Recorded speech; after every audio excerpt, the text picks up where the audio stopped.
All right, good evening. I'd like to call to order the Monday, March 15, 2021 Town of Haymarket Planning Commission work session. Roll call, please. Here. Here. Mason. Aye. Cottle. Here. Hallett. Here. Diana. Walker. Correll.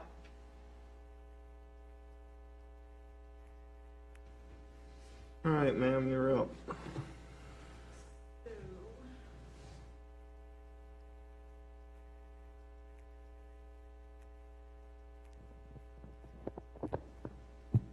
Okay, so we are picking up where we left off. I do have a couple updates. We have had our planning assistant Samantha Lewis working on some of the items that we previously discussed at our meetings regarding the landscaping buffers, appropriate plant list. So I will bring you all of those edits and updates in a refreshed draft next month. What I want to do is put in front of you guys a clean version. So I'm going to take out the red line that I've done and just present the clean version to you to start reviewing that. I do, just as an FYI, I have her working on the minimum parking standards. So she's going to go in and do a comparison of surrounding jurisdictions and what the appropriate parking is for commercial uses, residential uses, industrial, etc. We're also going to be looking back into the appropriate number of spaces for like drive-throughs, things of that nature. So are there any comments on that real quick, just so that I can give her an update? No comments on parking, okay. So as for that then, I have that we left off on the B1 section. So following along, that would be page 67 in the main document. And we need to go through the residential, we need to go through all the by right and special uses.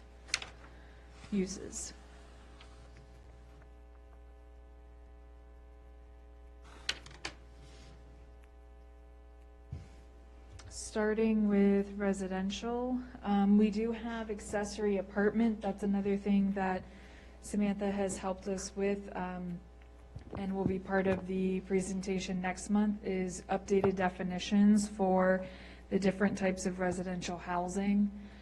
We did go back in and we looked a little bit closer at what a condominium was, what an accessory apartment would be defined as. So again, those will be brought to you next month in a clean version, but we do allow for an accessory apartment. This was part of a zoning text amendment that was done with a dog stay out back in 2018 and was passed by the Planning Commission and the Town Council. So that, simply put, allows for one residential unit apartment style above a B1 use in the B1 zoning district. Typically, that's for somebody who may work at the business and kind of look after it at night, might be kind of the watchman person, but it can also be rented out to another party that has no affiliation. Are there any issues with that as it stands? Okay. A guest room. Are there any issues with that use? What do we define guest room as? We define it, give me a second.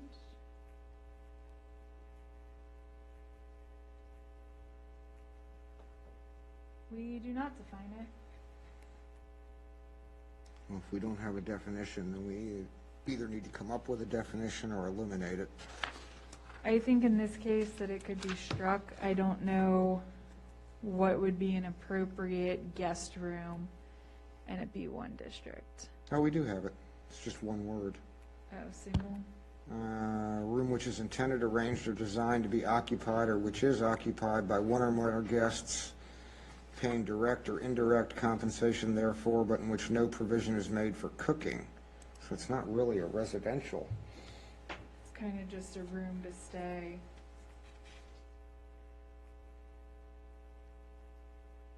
Yeah, that seems like a hotel use, but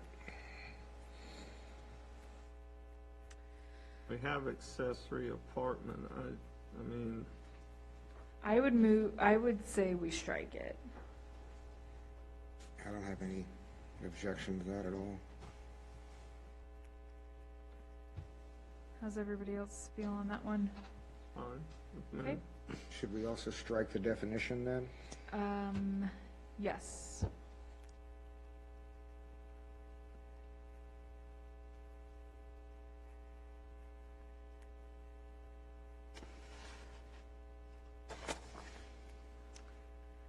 Okay.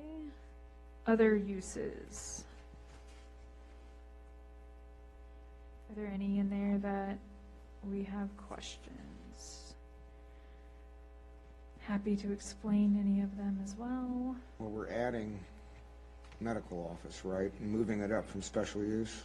Yes, we're going to move up office medical so that it is no longer a special use. The way I understood it, it was moved to a special use kind of in preparation for the hospital and potential businesses that would come from that, and just protecting the town the best they could from having too many of those medical office types that required additional parking, etc. Real quick, let me jump back for a second to guest room. Guest room is in the R1, R2, and TC. Would you guys like for me to remove it from all of them?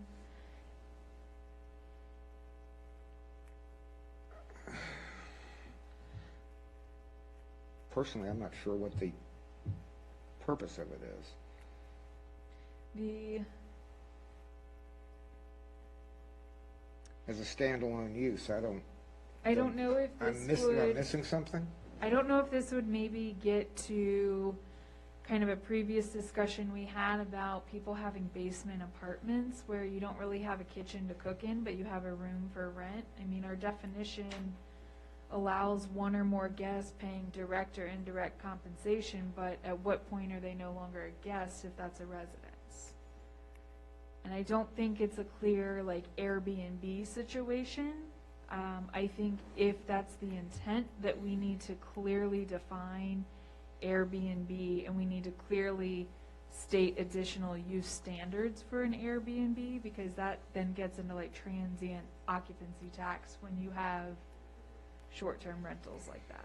Can you have your assistant look into it? Because Yes. I'm not comfortable with it the way it is. It just doesn't, it doesn't seem to fit. I mean, in a residential situation, do you really charge your guests?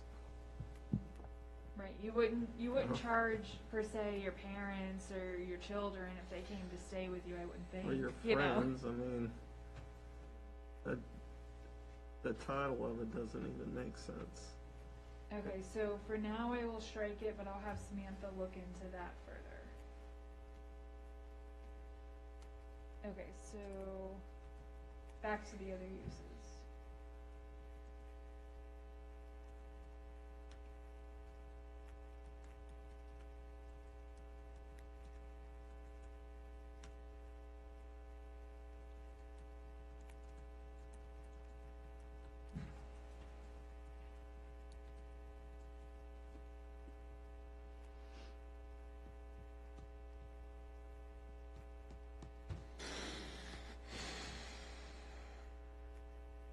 For Civic, I don't see any issues with these. I think they can all remain.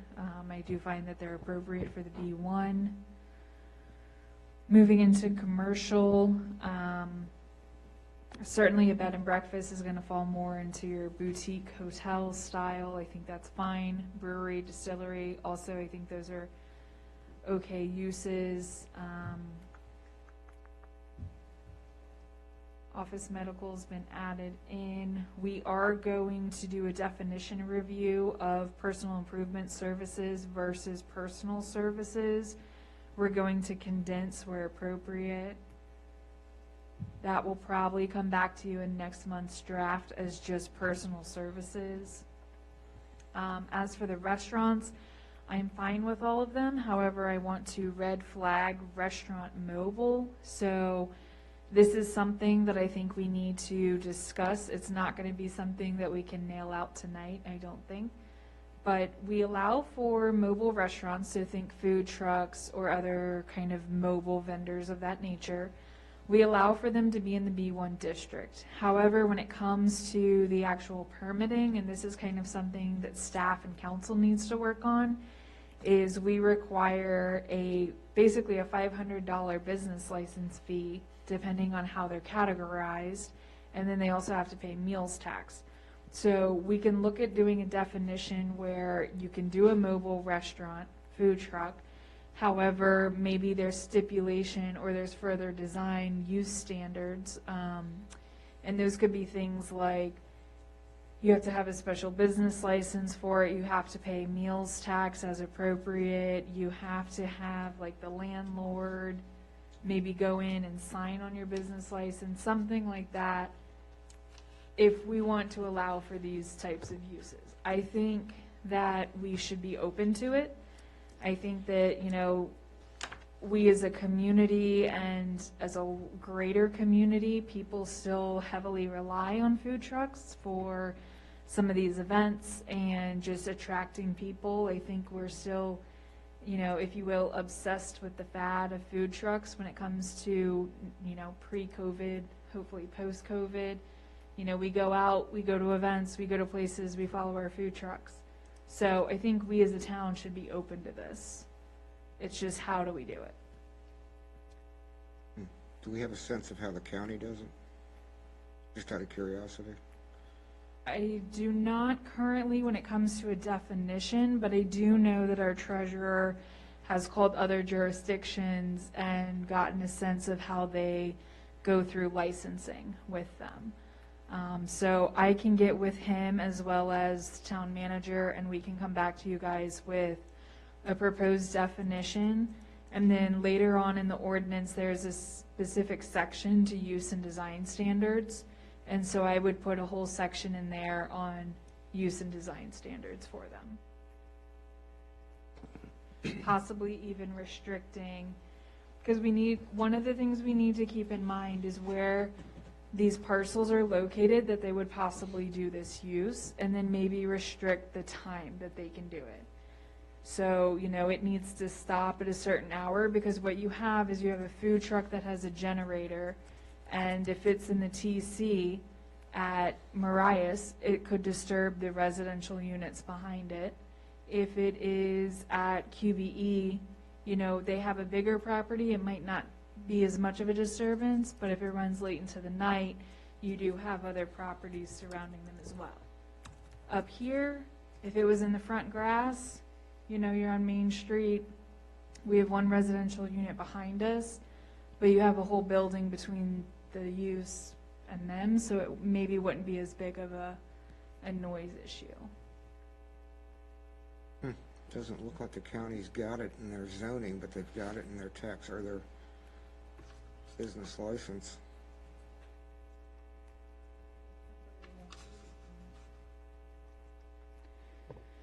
Temporary activity, you said?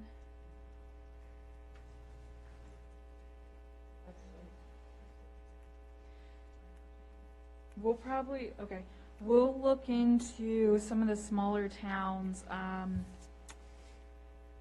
Percival, we can look into Leesburg, Middleburg, Occoquan, Dumfries, some of those places, and see how they handle it as small towns.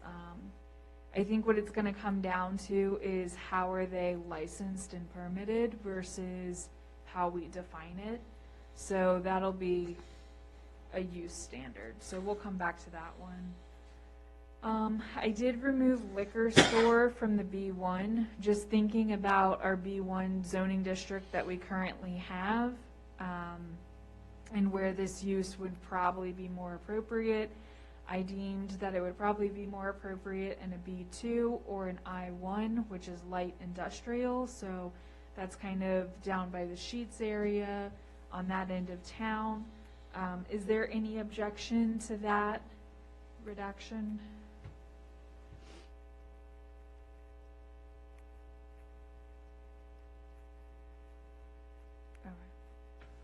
I did leave, go ahead. I'm good with it. I did leave neighborhood convenience in there. We can look into how that's defined. Not often do you have a standalone, like 7-Eleven, but they do happen. So I don't know if this is something that we would also want to restrict more to the B1, or I'm sorry, B2, I1. If it's like a general pharmacy in the old sense, you'd have kind of like a neighborhood market, country store is within our definition, but it's an establishment primarily engaged in the provision of frequently or concurrently needed goods for household consumption, such as prepackaged food and beverages and limited household supplies and hardware. Convenience stores shall not include fuel pumps or the selling of fuel for motor vehicles, typically a neighborhood market or country store. So I think one could argue if 7-Eleven wanted to come in without the fuel pumps, that could fit within this neighborhood convenience. That's just an example. I am not saying that there is one, just an example.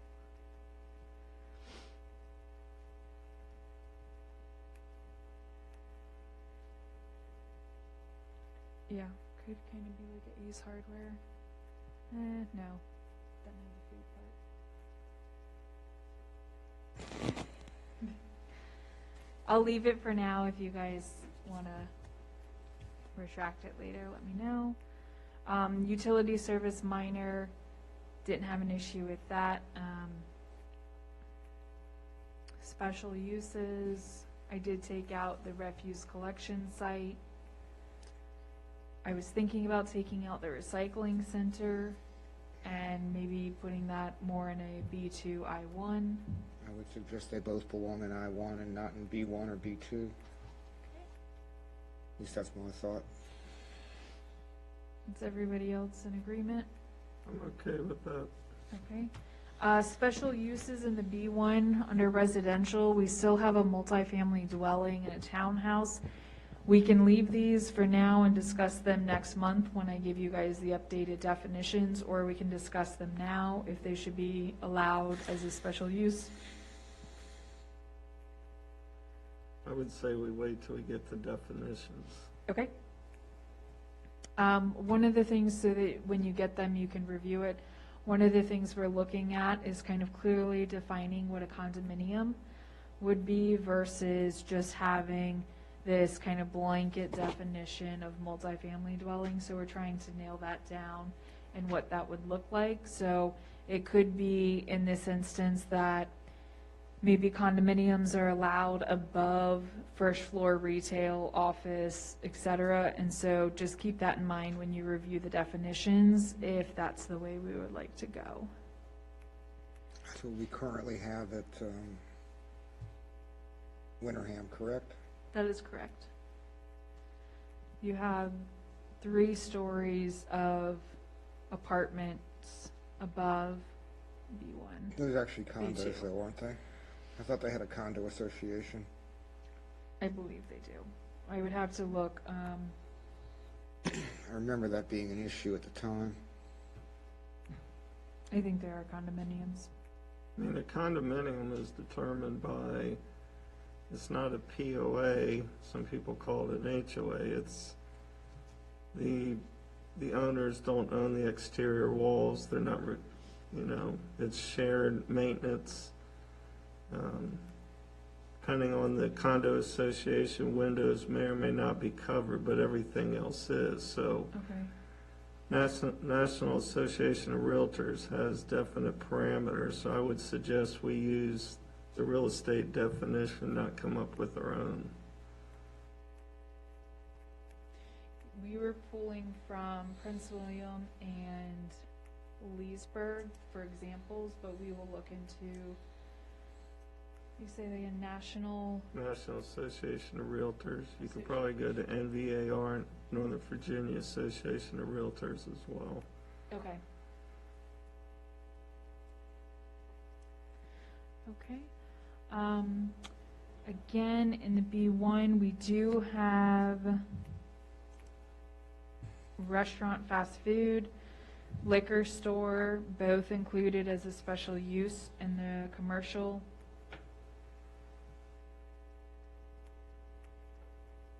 To be clear, this fast food restaurant does not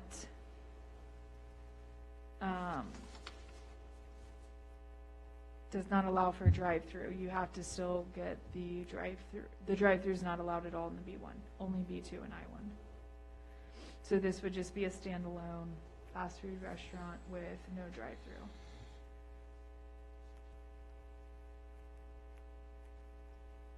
What is our rationale for that? Just out of curiosity. If it's a business district, I understand the differences between B1 and B2, but why are we making these SUPs for drive-throughs? The fast food Yes, ma'am. specifically? Yep.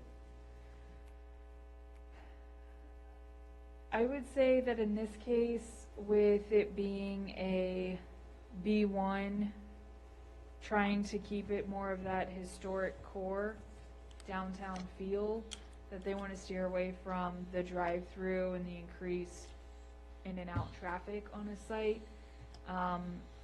I could see that maybe here they also put fast food in there based on how it's defined. I'm going to pull up the definition for you.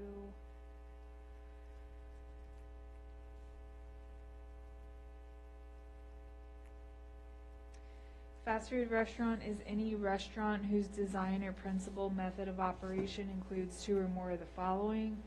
40% or more of the floor area is devoted to food preparation, employee workspace, customer service area. Number 2, standardized floor plans are used over several locations. Number 3, customers pay for food before consuming it. Number 4, furnishing plan indicates hard, finished, stationary seating arrangements. And number 5, most main course food items are prepackaged rather than made to order.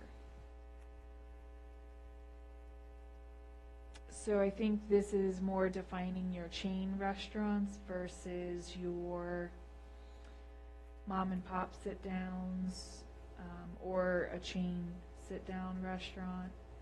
Maybe a good example of this could be like a Five Guys would fall under fast food versus falling under a general restaurant. Like Xandra's falls under a general restaurant. Chick-fil-A without the drive-through would be fast food. Same thing with McDonald's. Same thing with Subway. But then like Young Chow would be a general restaurant or a small, depending on the size and square footage.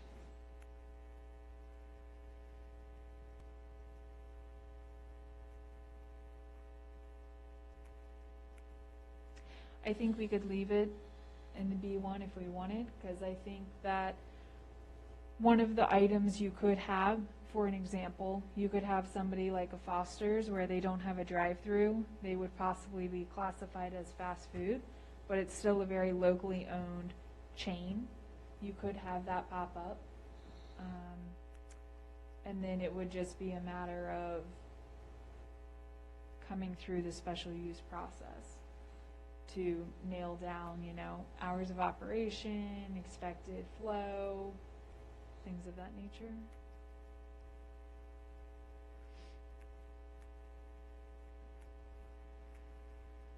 On the flip side, just to get the discussion going, you could also have like a Sonic come in, and they would fall more in line with this fast food style. They're not really a drive-through. They're more of a drive-in, which I guess we do have defined. Never mind, bad example.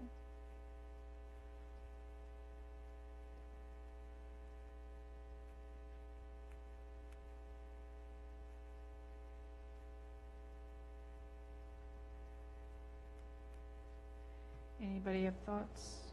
Or do you want to come back to it?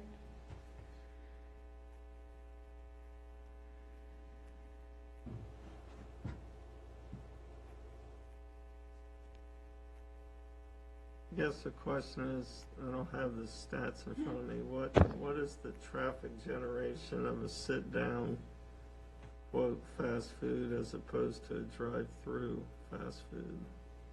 I will see if I can pull that from the ITE codes with VDOT. It's rather dramatic of an increase. I'm talking cars per hour, or Trips Vehicle per hour. trips.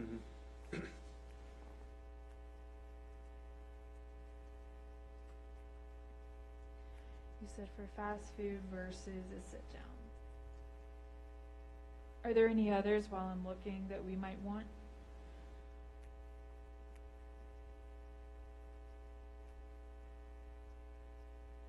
I'll toss drive-in in there as well, just in case, because that's another one that we have to find. what about parking, like fast So- food versus regular sit-down? So that's something Samantha's gonna be looking into now, is just a general, what I would say, audit of our parking. Currently, looking at our parking table, we do break it down for, if you are a restaurant, a quick service food, or if you are a freestanding drive-in, drive-up, drive-through, including fast food. So that's kind of one category, and then your other category is a freestanding without a drive-in or a fast food. So we have a couple different options. We're gonna try to clarify them and then use the appropriate wording in our table. But we'll definitely look into that, because you also then have to take into account loading zones for shipments and how they're different from a general sit-down restaurant versus fast food or chains. So we'll get into that as well. So I'll bring more information back for you guys on restaurants at our next meeting. Are there any other comments or questions on any of the special uses? I have flagged custom manufacturing. Interestingly enough, I flagged this before, probably like a couple months ago, but we did actually have somebody who contacted us, and they were interested in something that would fall under custom manufacturing, and it had to do with preparing a food item to sell at local grocery stores. So with that in mind, I'll look at reviewing it, tweaking it, but I do think we should leave it in the B1, because dependent on what kind of manufacturing they want to do, whether it's, you know, an edible item that they want to sell or a small product, I think it would be appropriate. And again, that's by special use, so it would be up for our review.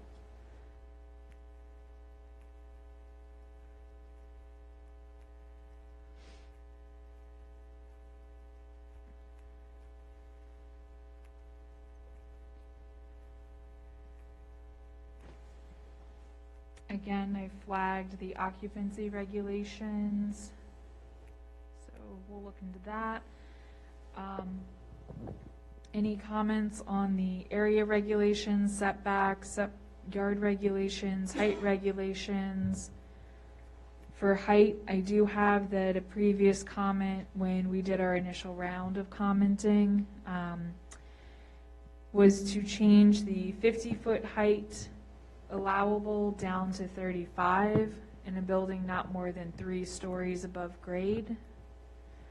This does not include if they put chimneys, flues, cooling towers, those items are excluded. Parapet walls can be used above the height of the building, and then people can have AC units and such behind those. So it's to the top of that final floor would be 35.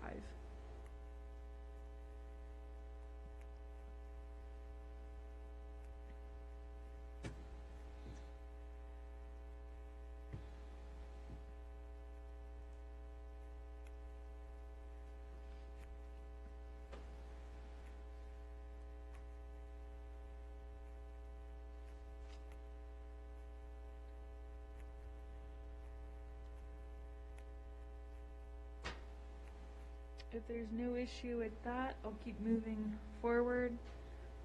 Coverage regulations, so here it does state that it shall not exceed 85%. We do have another section where there is a discrepancy and it does not allow more than 40 or 45%. We will make sure these match and we'll leave it at shall not exceed 85% of the total land area. That's to ensure that we have 15% open green space that remains. Discrepancy because of parking? No, I think it was just a discrepancy of a typo, or they just didn't catch it. But that included all impervious surfaces. Had to be under like the 40 range. Okay. Okay, so any questions on the B1 zoning district before we jump to the B2?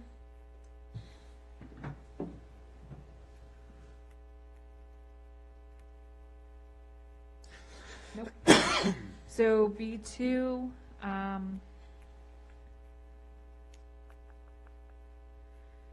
right now the only item that I have struck, and it's gonna change, but it's under special uses. I'm just gonna flag the residential items that we will come back to those after our definitions are finalized. So I don't have any issues with the current by right uses, unless anybody else would like to see any removed.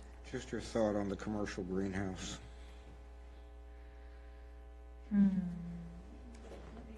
Is that more appropriately, I guess it's a matter of scale. That's what I was gonna say. Based on your definition, I think it's gonna be a matter of scale. If it's limited in size, I think it could be an appropriate use, especially if they have a retail portion. Yeah, but when does a greenhouse turn into a mulch yard or? So, funny enough, our definition only says a greenhouse operation in which plants are offered for sale to the public, either at wholesale or at retail. So if we're going to leave this definition, we definitely need to expand it and make it very clear of what is and is not allowed.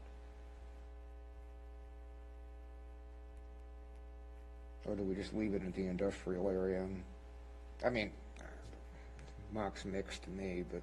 I'll flag it and look and see what Prince William does. I do believe the one that I'm familiar with is in the industrial area. Okay. So we will see, because to some points it would be maybe some heavier vehicle trucks coming in and out of the site to do shipments, drop-offs, maybe even dump trucks for mulch. So I'll flag that. And then, again, the question on refuse collection and recycling, whether that's more appropriate in the I-1. I can retract that from the special uses and put it in the I-1.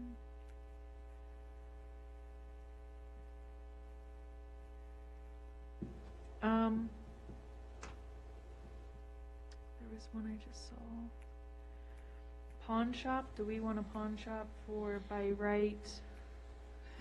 Or a liquor store, are we okay with those in the B2?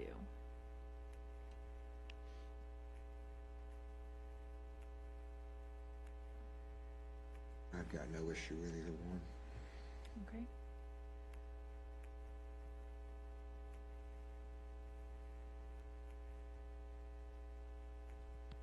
How about gas station? Are we still okay with a gas station as a B2?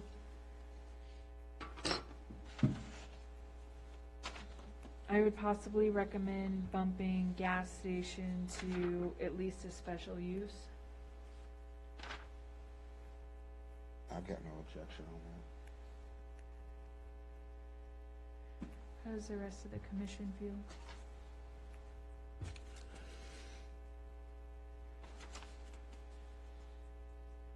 That liquor store is ABC off, correct? Say that again? that would be off-site, that wouldn't be consuming on-site, correct? Correct. It would be like your general ABC store where you can purchase, but you cannot consume on Yeah, site. just want to make sure.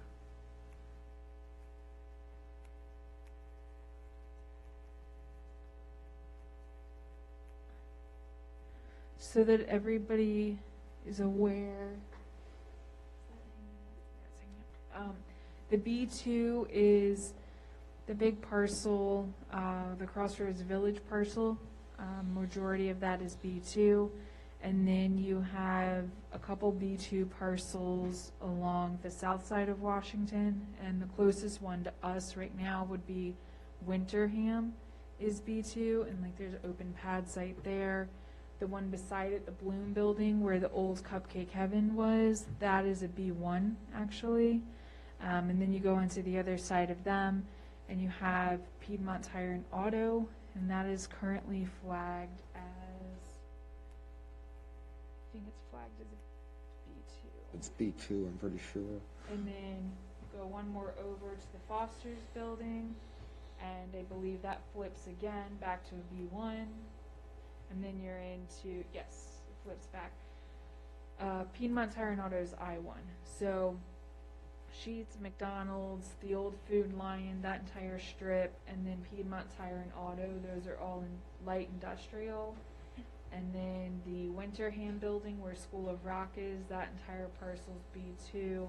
And then the north side of Washington Street, so CVS, Chick-fil-A, Fauquier Bank, and then all of Crossroads Village, except for the part that was rezoned, is all B2 as well. Chris is going to get you the map. I apologize, we didn't have it up before. I'm also, while he's doing that, I'm going to flag out Garden Center as well to look into per our discussion of greenhouse commercial. So Emily, the B2 for the gas stations, is that, we're talking about a special use permit outside the B2, or is that just for all? So, hold on one second. Chris, tip it this way just a little. Okay, so this big purple section here, that's the B2, as well as this one down here. Okay. So we do have a Sheetz that is in the yellow section. Yes. So the only thing I was thinking is with the gas station, there is those two parcels that do have some open space. So right now they could go in by right, but is that something that possibly the town would want to have a little bit more control and say over? You know, it could come down to restricting how many pumps at a gas station or how many points of entry and exit you have, things of that nature. Because if you get a 24-hour gas station here on this parcel, it might not be ideal. I see. Not that a gas station would ever come in that far, but you never say never with these items. Yeah, unless you put that, okay. So that was my only recommendation of at least moving it to a special use. I could see, you know, long term, if we don't update again for quite a few years, I could see a gas station wanting to come in, you know, on this side. And I think that it could possibly be very appropriate based on this being a planned interchange park. And it, you know, it's on that end of town. Not that end, that end of town. There actually used to be one on that parcel. Yeah, Quarles used to be over there long before the CVS and the Chick-fil-A were there. So historically speaking, it was definitely a site for a gas station. And again, historically speaking, we used to have a small gas station with at least one or two pumps right across the street from Town Hall. So that was, you know, the old garage way back in the day.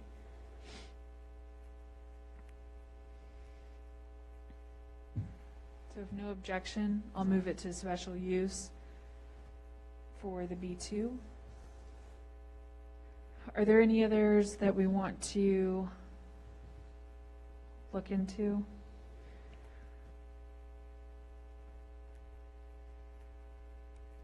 Again, with personal improvement services and personal services, we will come back with a clarified unified definition.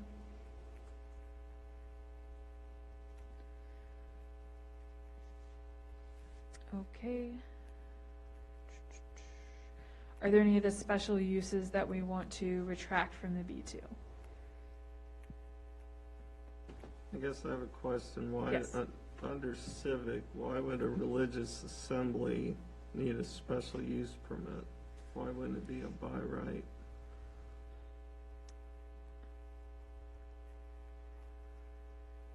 Generally speaking, religious assemblies are tax exempt, is my understanding of the argument. And you don't want typically you don't want your commercial area subsumed by tax exempt uses. I don't know that I necessarily agree with it, but I'm not opposed to the idea of making it a special use either. And there's a lot of industrial areas that are housing churches now. Right. I can certainly look into more of a justification of why it is done that way.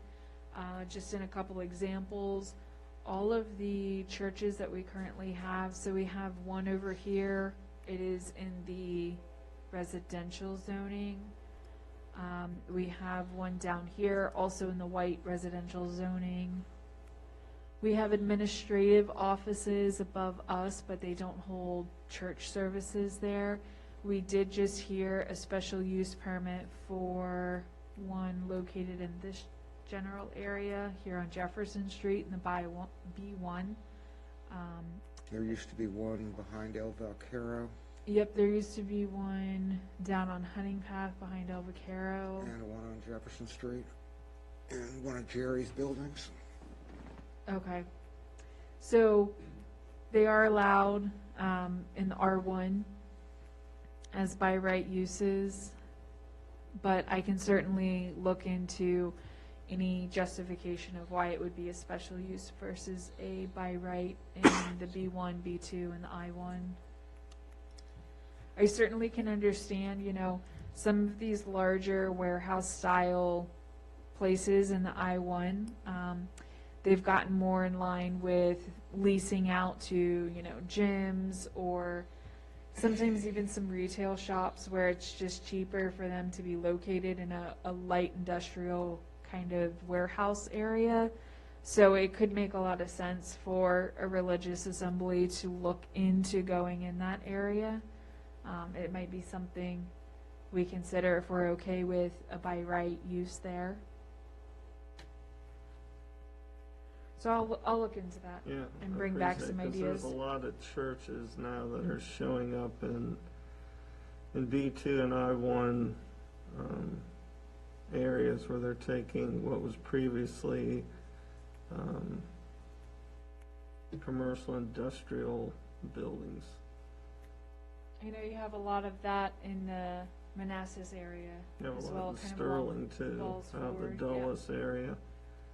I just, in looking at this, we're giving a liquor store a by right, and we're saying a church has to have a special use permit. I think that sends the wrong message, Understand. personally. I understand that. Absolutely. Okay, I will bring that back. Are there any others that you guys would like for me to look into?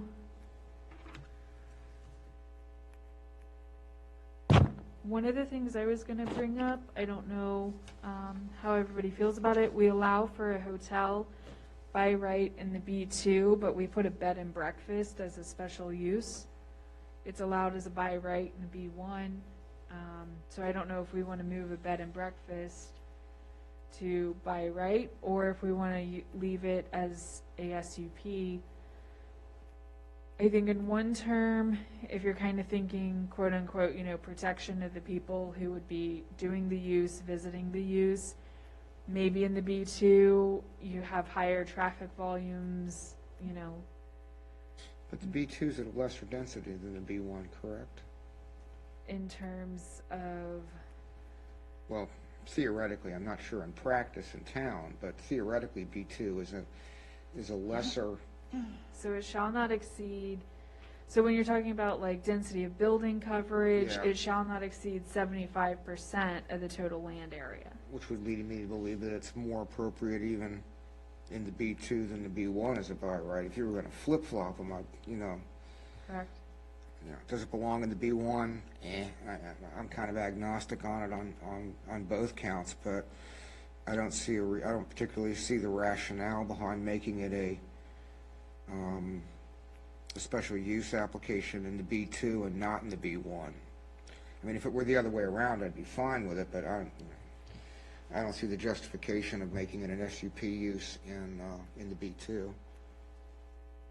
And I don't see per se the justification of a bed and breakfast, which again leans more towards your boutique style hotels, your small scale hotels being a special use, while a hotel can be a by right. So I think if we're gonna do one, we need to do the other. I'm fine with that. Okay, so I flagged it to move it to the by rights. Okay.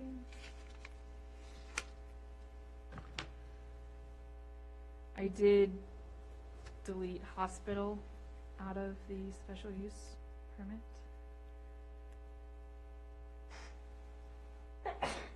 Bless you. Are there any other uses to move?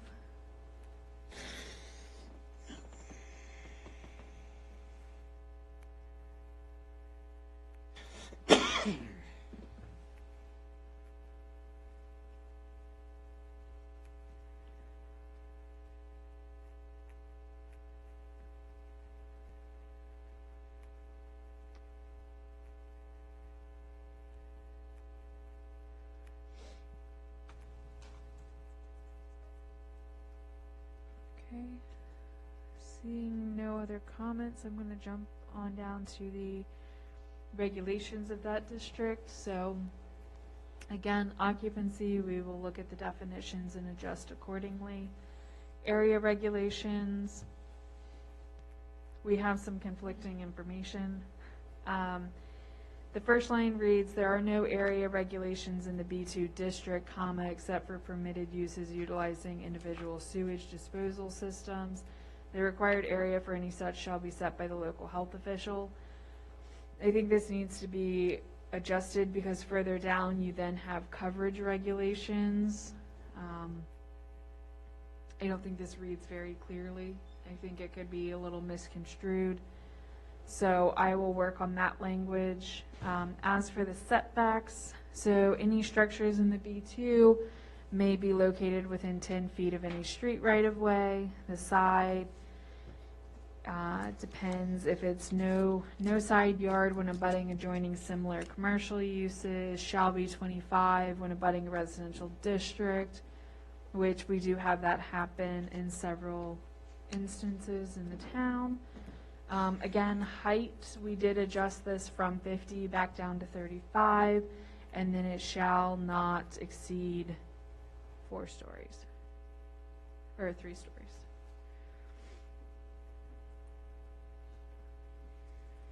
Is there any issue with that modification? You're going to bring a cleaned up version with the Yes. with the changes next one? Okay. Yes, so my goal is, at our April meeting, I'm gonna bring you guys all a clean copy, and it's gonna be up through, based on time tonight, it's gonna be through the B2 zoning district. So you're gonna be able to see all the definitions to date, all of the use changes, area changes, etc. I might have a couple notes, but if I do, I'm gonna probably just even put them on with stickies that say, you know, we're gonna come back to this, or we're gonna look ahead and do more use standards.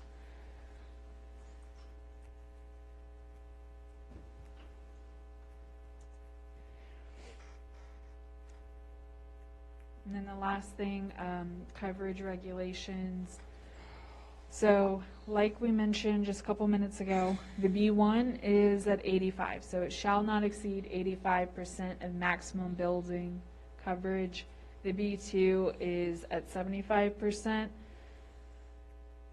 If anything, it should possibly be flipped, or at least No. be the same. You don't think so? If you're having a saying- less intense use in the B2, wouldn't the coverage area be lower? But you have less intense uses in B1. You have more intense uses in the planned interchange park. Yeah, but I mean, planned interchange park aside, theoretically, the B2 should be the lesser one given by definition, right? I would read it flipped based on how the town has it designed with that historic core in mind. I mean, the B2 would be more dense, That's what I and would, it would be, Okay. B1 would be more conducive to butt up against residential properties, correct? yes, I would think if anything, you would want, I kind of look at it in terms of open space, you would want, based on how our town is designed, you would want some more of that open space around the historic core to help preserve the historic feeling and the walkability of it. Because historically speaking, they didn't overbuild and overpark. And then as you get further out to the outside ring of it, you would be okay with more dense, more parking. By the intent, which I just now read. I'm good with that, that's fine. Okay, so I will change it to 85 and 85 to leave it consistent with what we have today. Okay. Are there any questions that you guys have for me in regards to where we're at right now with the zoning text amendments? And we're gonna pick up on Article 7 next time, right? That is correct, and you'll have your clean copies. If it's okay with everybody, I will have a clean copy hand-delivered to you 1 week prior to the meeting. We'll probably have one of the officers drop it off. That's Or what we. Article 12, not 7, that's an X, not a V. Oh, yes, I've been messed up on my Got Roman it. numerals all day. Sorry, Oh, you're good. it's been a long weekend. Kind of went the way of cursive writing, I believe. Yes, I learned them, don't worry. Just not the best. Okay, All right. so for those following along on our regular document that's online, it is page 72, and so that's where we'll pick up next time. All right, let's go ahead and somebody make a motion to adjourn and someone second it, so we have a chance So moved. just to take a 5-minute break so we don't bleed into the regular meeting. So I have a motion, Yes. all right, second. All in favor, say aye. Aye. Aye, aye. Bob, if you read this, Yeah.